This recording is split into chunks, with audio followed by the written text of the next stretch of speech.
Hi hello నమస్తే welcome to my channel. ఈరోజు మన రెసిపీ వచ్చేసి కాకరకాయ కారం. దానికోసం మనం ముందుగా వాష్ చేసి పెట్టుకున్న కాకరకాయలను తీసుకోవాలి.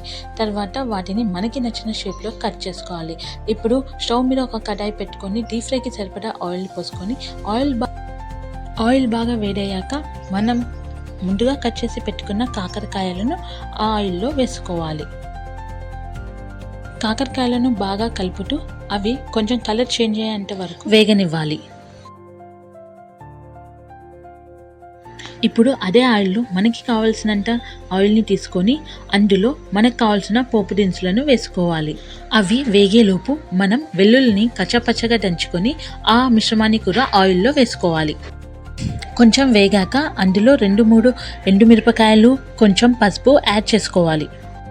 ఒకసారి కలిపాక ఇప్పుడు 1 టీ స్పూన్ ధనియా పౌడర్, 1/2 టీ స్పూన్ మెంతి పౌడర్ వేసుకోవాలి.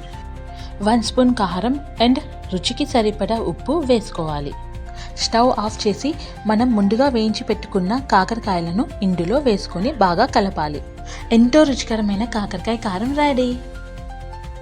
దీనిని మనం చపాతీలోకి లేదా అన్నంలోకి కూడా తినచ్చు. నా రెసిపీ కనుక మీకు నచ్చినట్టయితే please like, share and subscribe my channel. Thank you for watching.